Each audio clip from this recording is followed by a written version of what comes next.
everyone, this is Rupali. I welcome you all from the core of my heart in my channel Ascension.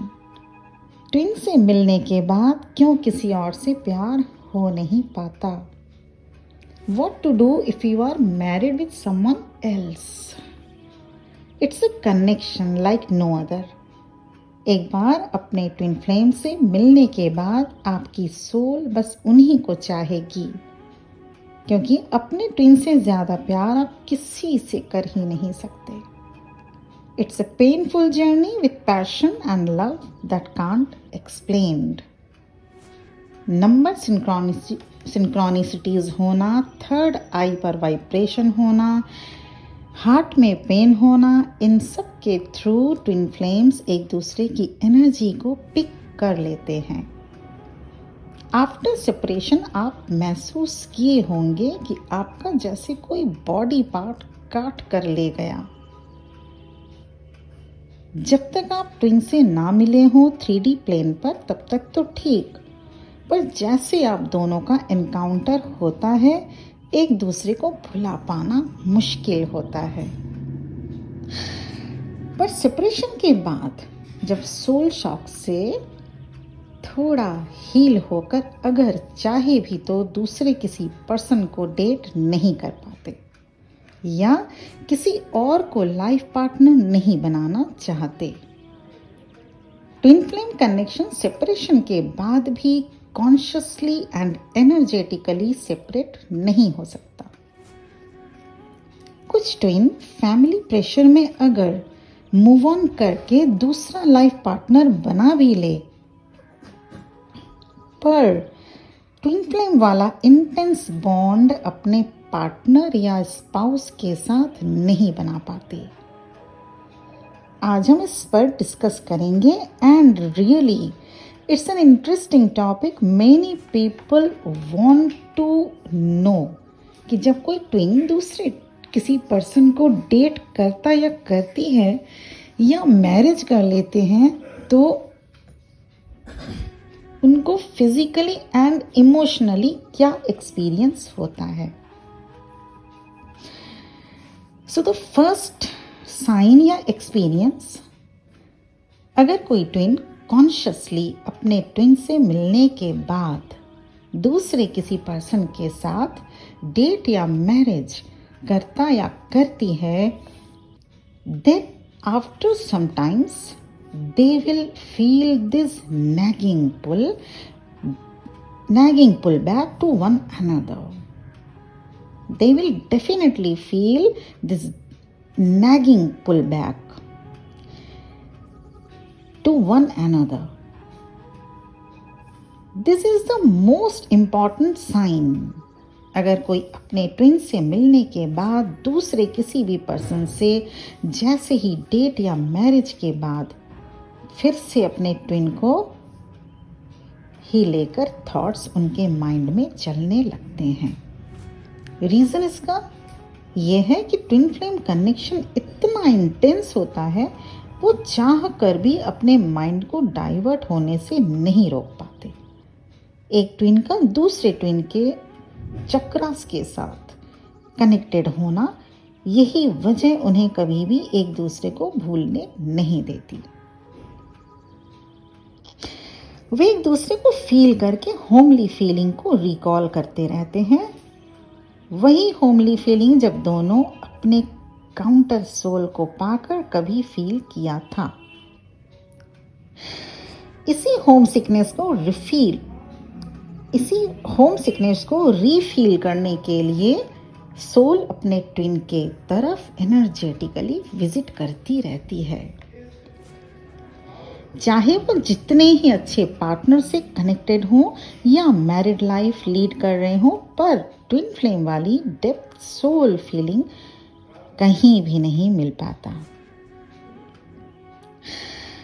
वो समझ नहीं पाती कि ऐसा क्या हीलिंग करना होगा जिससे अपने ट्विन की यादों से निकलकर खुद के लिए हैप्पी लाइफ मैनिफेस्ट कर सकें. ऐसा मैरिड ट्विन के साथ भी होता है. जो मैरिड ट्विन एक अलग अलग स्पाउस से मैरिड हैं, दोनों ही ट्विन डिफरेंट पर्सन से मैरिड हैं, तो भी सेम फीलिंग रहेगी। ऐसे में प्रेजेंट पार्टनर के साथ एडजस्ट करना बहुत मुश्किल हो जाता है। लगता है जैसे एक रिलेशनशिप को आप किसी तरह से निभा रहे हों। बच्चे भी हैं तो उनके लिए जैसे तैसे ये रिलेशनशिप निभाना है, ये सोचकर इसलिए साथ रह जाते हैं, पर अपने स्पाउस के साथ कंप्लीटली जस्टिस भी नहीं कर पाते। और इसमें किसी का कोई दोष नहीं है। चाहे आप सोलमेट के साथ ही क्यों ना हो, आप ट्विन फ्लेम को कभी भुला नहीं पाते। लव सिकनेस और लॉन्गिंगनेस वाली फीलिंग से आप नहीं निकल पाते, क्योंकि ये फीलिंग आपकी डीप रूटेड डीएनए में एम्बेडेड हो चुकी होती है। दूसरी तरफ आपकी फिजिकल माइंड आपके ट्विन के लिए वैलिडेशन चाहती है कि आपके ट्विन आपके साथ नहीं तो आप इनकम्प्लीट हो। This is actually mind game, जबकि आप ऑल द टाइम अपने ट्विन के साथ एनर्जेटिकली कनेक्टेड रहते हैं, जैसे भक्त भगवान से। नाउ सेकेंड एक्सपीरियंस, कोई अपने ट्विन से मिलने के बाद अगर दूसरे किसी और रिलेशनशिप में जाता है तो कंटिन्यूअस या तो किसी डे ड्रीमिंग में रहेगा, otherwise they are receiving constant flashes of vision. उनके ड्रीम्स भी इतने इंटेंस होते हैं कि जैसे लगेगा कि वो किसी और पैरेलल यूनिवर्स में अपने ट्विन के साथ कोई और लाइफ लीड कर रहे हों। ये नाइट ड्रीम्स फ्रिक्वेंटली आते रहेंगे, जिससे शॉक सा लगना बट नेचुरल है। ये नाइट ड्रीम्स होंगे जिनसे आप अपने ट्विन, जिस वक्त आप अपने ड्रीम में ट्विन से मिलते होंगे, और ये नाइट ड्रीम फ्रिक्वेंटली आते रहेंगे, जिससे शॉक सा लगना बट नेचुरल है, जिससे आपको शॉक लगता रहता है। ऐसा इसलिए होता है कि मूव ऑन तो आपके माइंड ने किया, पर what about the soul constant pull करती रहती है जहां उसका काउंटर पार्ट है, इसलिए कुछ ऐसे सपने या विजन आते रहते हैं।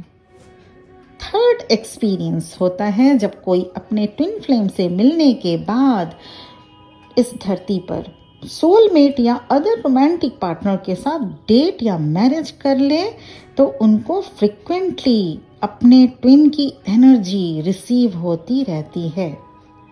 और ये होता इसलिए है कि ट्विन सोल जब फील कर लेते हैं कि उसका काउंटर पार्ट मूव ऑन कर रहा है, तो सोल लेवल पर जर्क या पुल फील होता है, जिससे वो अपने डे टू डे लाइफ में कंसंट्रेट नहीं कर पाते, जिसका फिजिकल इफेक्ट उनके लुक और एजिंग के फॉर्म में देखने को मिलता है।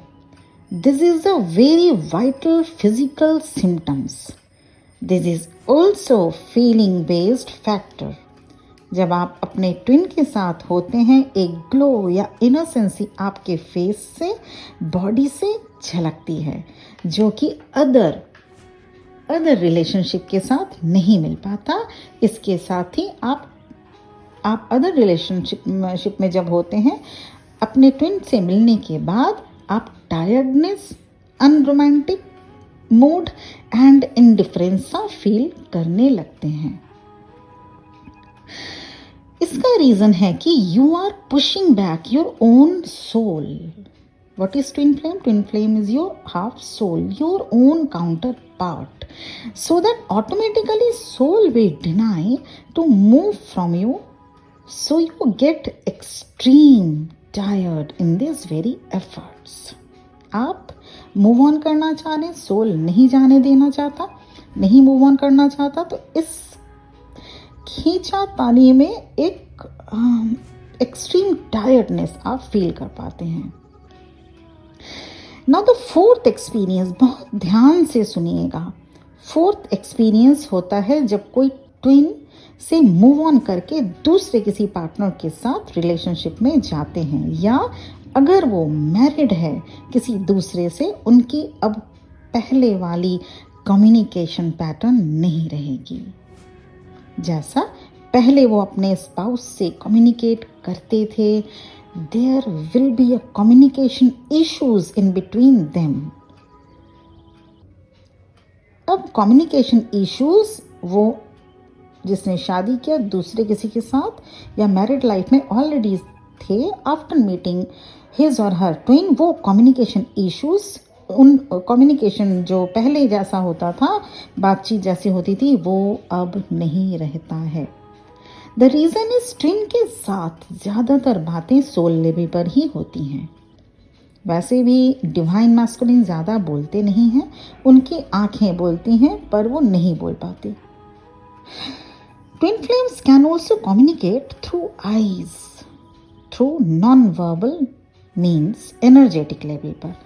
ट्विन फ्लेम्स एनर्जेटिक लेवल पर ज़्यादा कम्युनिकेट करते हैं, नॉन वर्बल मूव से ज़्यादा कम्युनिकेट करते हैं, आंखें उनकी ज़्यादा कम्युनिकेट करती हैं। और 3D प्लेन में लोगों के साथ हम कैसे कम्युनिकेट करते हैं? हम सिर्फ वर्बली या थ्रू बॉडी लैंग्वेज से ही कम्युनिकेट करते हैं।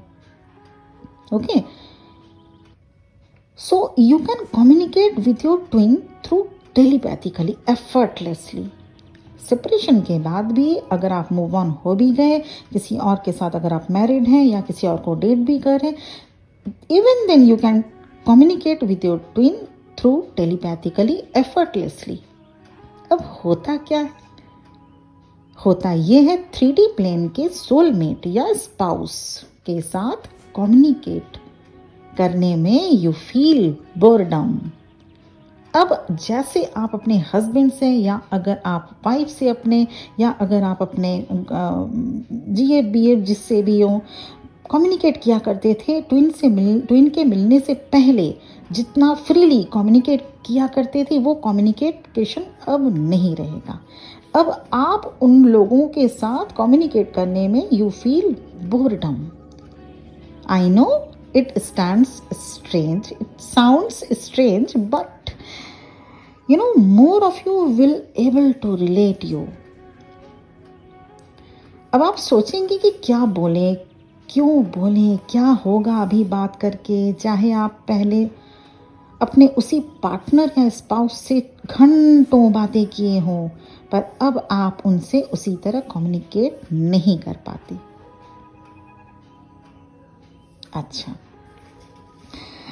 अब फिफ्थ, ये फोर्थ हो गया। Now the fifth type of experience, now the fifth and the final sign you feel when you are with other person after meeting your twin flame is you no longer feel attraction towards the other people.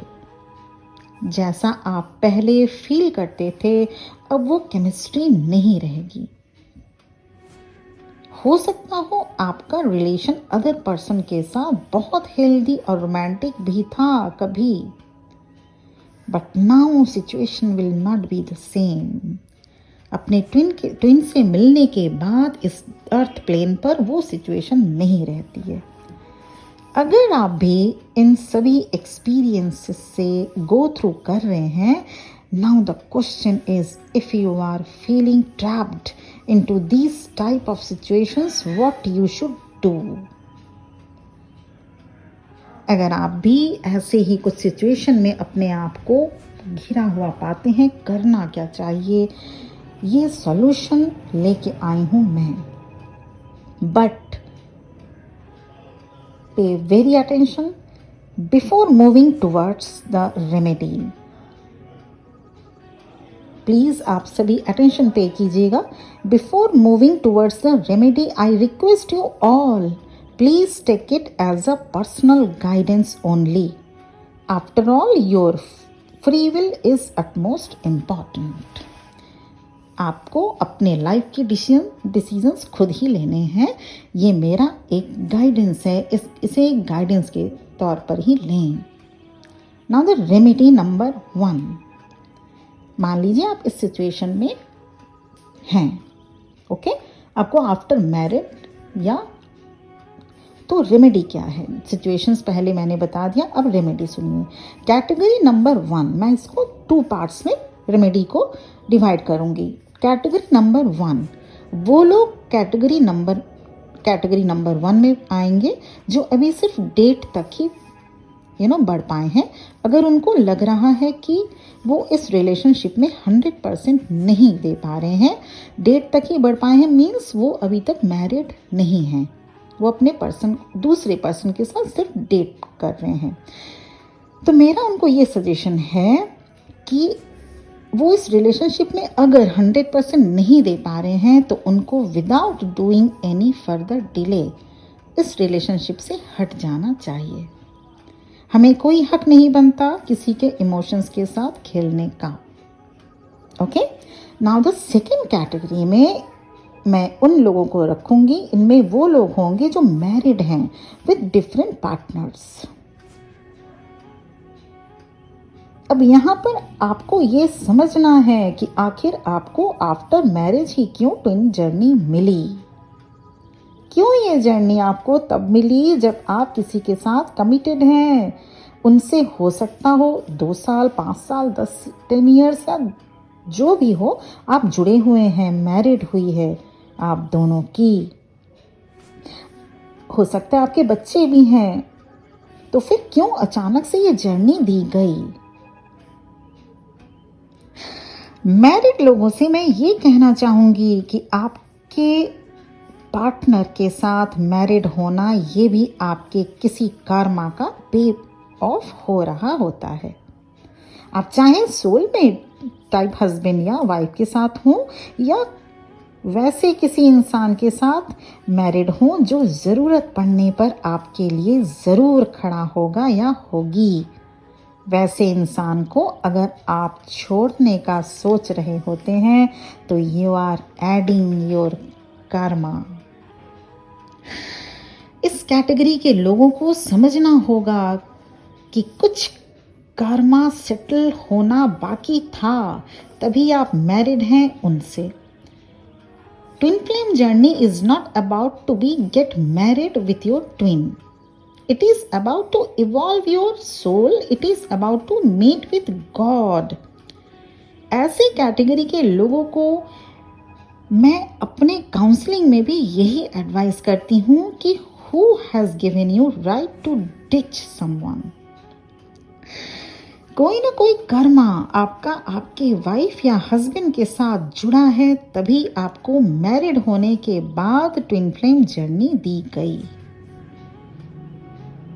अच्छा यही होता है, अपना inner work करें, अपनी vibration raise करें, God के साथ यूनाइट होकर अपने ट्विन को गॉड को सरेंडर करें। You should not intervene in God's plan. अगर आप ऐसा करते हैं, there is chances of harmonious reunion with your twin in this lifetime. न कि आप सब कुछ छोड़ छाड़ के अपने ट्विन के पीछे भागने लगें और अपने ही हाथों अपनी बसी बसाई दुनिया खत्म कर लें। सरेंडर टू गॉड, अपनी वाइब्रेशन रेस करिए, तभी जो ऊपर पॉइंट्स बताए गए हैं उनको भी आप इफेक्टिवली मैनेज कर पाएंगे।